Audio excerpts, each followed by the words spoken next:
न तळता कधी बटाटवडे केले आहे का? नाही केले तर फक्त एकदा या पद्धतीने फक्त 5 ते 6 थेंब तेलामध्ये बटाटवडे होतात आणि अगदी आपण तळून ज्या पद्धतीने बटाटवडे बनवतो त्याच पद्धतीने चवीला त्यापेक्षाही जास्त चवीला असे छान लागतात. आता सगळ्यात आधी बटाटे घेतलेले मी जवळजवळ 6 बटाटे घेतलेले मीडियम साईजचे आणि ते मोठ्या कुकरच्या डब्यामध्ये उकडायला ठेवलेले आहे. आता खाली पाणी ठेवलेलं आहे आणि डब्यामध्ये अजिबातही पाणी टाकलेलं नाही आहे, पण डब्यातच बटाटे उकडून घेतलेले आहे. कारण असे पाण्यात बटाटे टाकले की ती बटाट्याची चटणी जी आहे ती चिकट बनते आणि असे बटाटे उकडले की बटाट्याची चटणी अशी बटाट्याची चटणी आहे ती अजिबात चिकट होत नाही. आता हे 2 ते 3 शिट्ट्या घेतलेल्या आहे मीडियम गॅसमध्ये आणि बटाटे उकडलेले बटाटे थोडेसे कोमट झाले. मी हे बटाटे सगळे सोलून घेतलेले आहे. आता इकडं वाटण बनवायचं आहे. चटणी बनवण्यासाठी मिरच्या घेतल्या आहे, थोडासा आल्याचा तुकडा घेतलेला होता, धने घेतलेले 1 चमचा आणि एक कांडी लसणाची सोलून घेतलेली आहे. आता ह्याचं पाणी न टाकता वाटण केलेलं आहे. थोडंसं ओबडधोबडत एक कढाई ठेवली, त्याच्यामध्ये सगळ्यात महत्त्वाचं म्हणजे मी थोडीशी मोहरी टाकली, थोडीशी जास्त टाकली, ती छान अशी फुलून दिली की त्यानंतर त्याच्यामध्ये मीडियम साईजचे 2 कांदे कापून घेतलेले होते. या पद्धतीने तो कांदा जो आहे तो टाकला आणि तो छान असा लाल होऊन दिलेला आहे. आता जे वाटण केलेलं आहे, आलं टाकलं होतं मी त्याच्यामध्ये, कारण आल्याशिवाय या चटणीला चवच येत नाही. वड्याची चटणी जी असते त्यामध्ये सगळ्यात महत्त्वाचं म्हणजे आलं. आता ते आलं, मिरची आणि लसणाचं जे वाटण केलेलं आहे ते या कांद्यामध्ये टाकायचं आहे. आता पाणी न टाकता ते वाटण केलेलं आहे. कांदा थोडासा असा लाल होऊन दिलेला आहे. आता ते जे वाटण केलेलं आहे ते मी टाकण्याआधी सगळ्यात आधी कढीपत्ता घेतलेला आहे आणि थोडासा जास्तच कढीपत्ता घेतला. पण कढीपत्ता मी अख्खा न टाकता मी हा कढीपत्ता जो आहे तो चाकूने थोडासा कापलेला आहे, कापून कढीपत्ता टाकलेला आहे. म्हणजे कढीपत्ता खाण्याचे फायदे तर सगळ्यांनाच माहितीच आहे, पण तो सगळा जो कढीपत्ता आहे तो निवडून टाकला जात नाही, कापल्यामुळं तोही खाल्ला जातो. आता कढीपत्ता छान तळलेला आहे, त्यामध्ये हळद टाकलेली 1 चमचा आणि जे वाटण केलं होतं तेही टाकलेलं आहे. आता हे वाटण जे आहे ते छान असं तेलामध्ये भाजून घेतलेलं आहे कांद्यामध्ये. म्हणजे जो कच्चापणा असतो आलं लसणाचा आणि मिरच्याचा तो निघून जातो. आता बटाटे आपण चटणी बनवतो आहे म्हणून बटाटे मी जे सोलून ठेवलेले आहे ना ते आता चवीनुसार याच्यात सगळ्यात आधी मीठ टाकलं आहे. मग बटाटे असे हातानेच असे फोडलेले आहे. जास्त काय मी असे छोटे छोटे एकदम तुकडे केलेले आहे. थोडेसे असे तुकडे ठेवायचे, बाकीचे जेवढे होईल तसे अशा हाताने फोडून टाकले आणि बाकीचे उलटणी आहे त्याने असे तोडलेले आहे.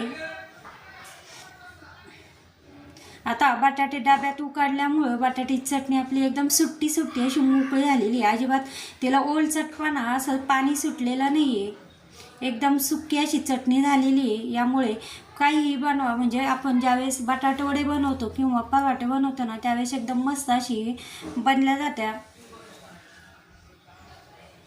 चिकट चटणी असली की बटाटवड्याचा जो आकार असतो तो गोल बनत नाही, वाकडा तिकडा होतो. आता मी गॅस बंद केलेला आहे आणि त्यानंतर 1 मूठ कोथिंबीर कापलेली आहे आणि ती टाकलेली आहे. यामुळे कच्ची कोथिंबीर जी असते ती बटाटवड्यामध्ये एकदम मस्त अशी लागल्या जाते. आता चटणी थोडीशी थंड व्हायला ठेवलेली आहे. चटणी थोडीशी म्हणजे हाताला चटके सहन होईल एवढी चटणी आता थंड होऊन द्यायची आहे. आता एका पातेल्यामध्ये मी बेसन पीठ घेतलेलं आहे.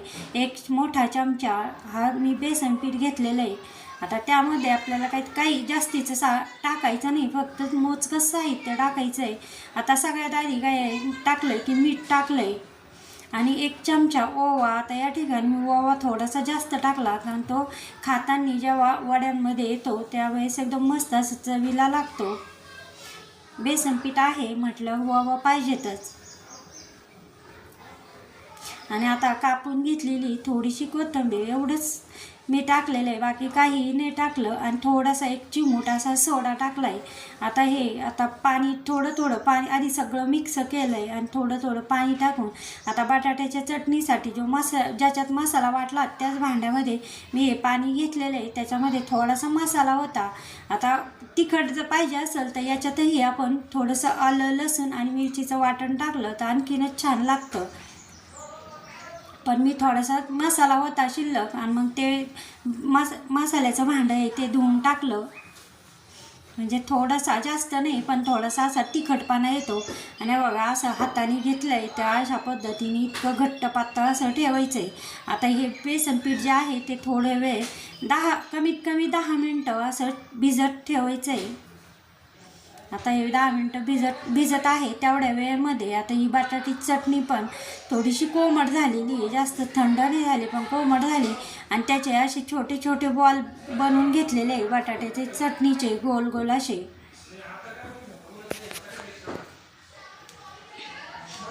आता बटाट्याचे थोडेसे अशा पुढे, जास्तच मी असे मॅश केलेले नाही आहे. बटाटवडे याच पद्धतीने केलेले आहे.